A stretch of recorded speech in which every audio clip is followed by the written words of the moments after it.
क्योंकि अगला बहुत खोजेगा तो क्या होगा, हमें कुछ बोल ही सकता है, दो तो डांट ही सकता है, इसके अलावा कुछ नहीं कर सकता। बहुत होगा 2 चार्जशीट दे देगा, 10-20 हज़ार रुपये का लॉस करा देगा, इससे बेसी और क्या करेगा।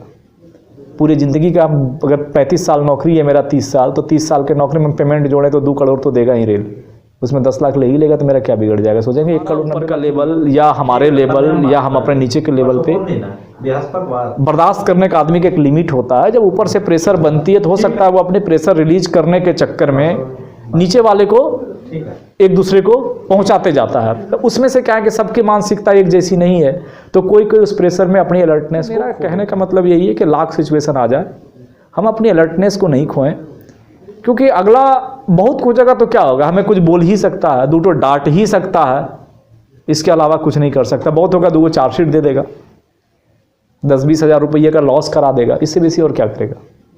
पूरी ज़िंदगी का अगर 35 साल नौकरी है मेरा, 30 साल, तो 30 साल के नौकरी में पेमेंट जोड़े तो 2 करोड़ तो देगा ही रेल, उसमें 10 लाख ले ही लेगा, तो मेरा क्या बिगड़ जाएगा। सोचेंगे 1 करोड़ 90 लाख ही दिया। हमको इस सोच के साथ काम करना है, हमको इस सोच के साथ काम नहीं करना है कि 1000 रुपया अगर किसी कारण से कट गई तो हम कुछ ऐसे अनसेफ वर्क कर दे जो हमारे अलर्टनेस में नहीं है। अलर्ट होकर हम कुछ भी करें, कुछ अनसेफ नहीं होगा। आप लोगों को तो पता है अलर्ट होकर हम लोग सब चीज़ कर सकते हैं, बट हमारी अलर्टनेस में कमी नहीं होना चाहिए। तो सेफ्टी सेमिनार और सेफ्टी काउंसलिंग का एक ही मोटो है कि हमारी अलर्टनेस में कमी नहीं होनी चाहिए, हमारी एसएनटी की तरफ से कोई ऐसी गड़बड़ी ना हो या वर्क ना हो जो एसएनटी की रेलवे बोर्ड में या देश लेवल पे बदनामी छवि हो। और ये इंचार्ज लेवल में हम लोग की बड़ी जिम्मेदारी है कि आप लोग के साथ डायरेक्ट कनेक्ट में एक ही आदमी होता है, वो जो सेक्शनल इंस्पेक्टर या इंचार्ज होता है। बाकी सब टॉप लेवल इंचार्ज लेवल के कनेक्शन में है, उसे लगता है कि इंचार्ज सब चीज़ जानता है, कुछ बताने की ज़रूरत नहीं है। तो मेरे हिसाब से इंचार्ज लेवल की एक रिस्पॉन्सिबिलिटी ये पक्की हो जा रही है कि समय समय पे, क्योंकि अगर हम एक ही चीज़ को बार बार दोहराते रहे ना तो उसके साथ हो जाता है। एक लाइन तो पक्का है। और अगर कितनी भी अच्छी चीज़ें हैं और हम साल में एक बार सिर्फ उसको याद कर रहे हैं, 3 साल में एक बार कर रहे हैं, तो भूल जाते हैं। रिफ्रेशर 3 साल में एक बार होता है, ठीक है, रिफ्रेशर जाते जाते वो सब बातें भूल जाते हैं।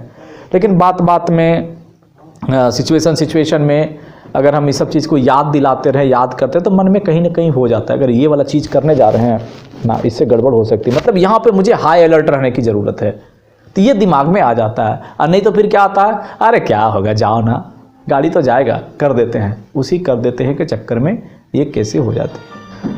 तो अलर्टनेस को थोड़ा अपनी हाई रखना है। हम लोग जो उस ऑर्गेनाइजेशन में है जहां अभी बात ही हो रही है कि लेवल इतना वर्क का बढ़ गया है, लोड का बढ़ गया है, मैन पावर घट गया है, काम बढ़ रही है, सेक्शन का स्पीड बढ़ रहा है और आदमी बढ़ नहीं रहा है। और कुछ सिचुएशन ऐसे हैं कि आप प्राइवेट हायर कर नहीं सकते, आपको कॉन्ट्रेक्चुअल है नहीं, आपके पास मनी नहीं है, तो यानी कि इस एक लाइन में वर्कलोड बढ़ रहा है, मेन पावर घट रहा है। तो इस कंडीशन में प्रेशर तो डायरेक्ट वे में है, आ ही जाता है। लेकिन दूसरी कंडीशन ये बनती है कि जितने भी प्रेशर हमारी बढ़ रही है, जितना वर्कलोड बढ़ रहा है, दाल रोटी तो यही दे रहा है, ठीक है, नहीं पसंद है, छोड़ के घर जाए क्या, नहीं जा सकते हम, संभव नहीं है। पूरा घर द्वार माई बाप सब छोड़ के यहीं है उसी दाल रोटी के चक्कर में, तो ठीक है, बर्दाश्त कर लेंगे ना प्रेशर, क्या करेंगे, उपाय तो नहीं है। प्रेशर भी बर्दाश्त करेंगे, लेकिन प्रेशर में अपनी जिम्मेदारी नहीं भूलेंगे, अलर्टनेस नहीं भूलेंगे। गलतियां हमसे नहीं होनी है, सिर्फ हम एक चीज़ जानते हैं कि हमसे नहीं होनी है, और अगले को काउंसिल करने की कोशिश करेंगे।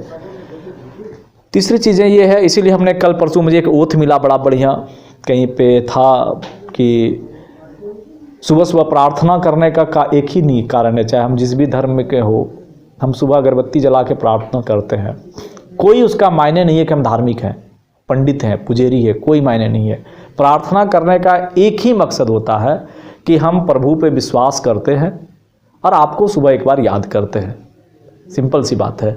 आप मुझे याद कर रहे तो हर वक्त कर रहे हैं, आपका तो ठेका हम लिए नहीं है, लेकिन हम आपको एक बार याद करते हैं। तो प्रार्थना का मतलब ये होता है। तो उसी तरह 2-4 लाइन कहीं अच्छा लगा कि हम सिग्नल वाले भी दिमाग में ये चीज़ तो ज़रूर रखें कि हम कभी अनसेफ नहीं करेंगे, हम कभी शॉर्टकट नहीं करेंगे। तो जब हम प्रभु के प्रति आस्था रखते हैं, तो अगर गलती से मान लिया जाए जा रहे हैं कहीं में, अब पैर लग गई, तो अब देखिए किताब, हमको किताब के प्रति आस्था है, पैर लग गया, आप बिना सोचे समझे हाथ चला जाता है, यार इसको पैर लग गया।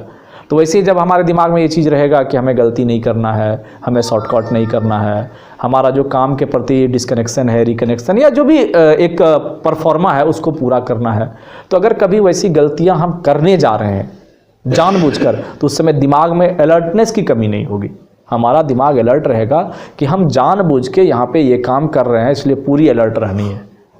और अगर हम नहीं याद करेंगे तो पैर किताब में लग जाए कि माँ सरस्वती के फ़ोटो में लग जाए, ऐसे पैर करके निकल जाएंगे। जैसे हमारे कुछ महान लोग होते हैं, आपको पता होगा, एग्जाम्पल दे देते हैं कि बढ़िया पैसा 10 करोड़ का बिल्डिंग बनाता है और सोचता है कि इस कोना में सबको थूकता है, वहाँ महादेव का फ़ोटो लगा देता है, सरस्वती जी, महादेव, बजरंगबली, कि देख के थूकेगा नहीं।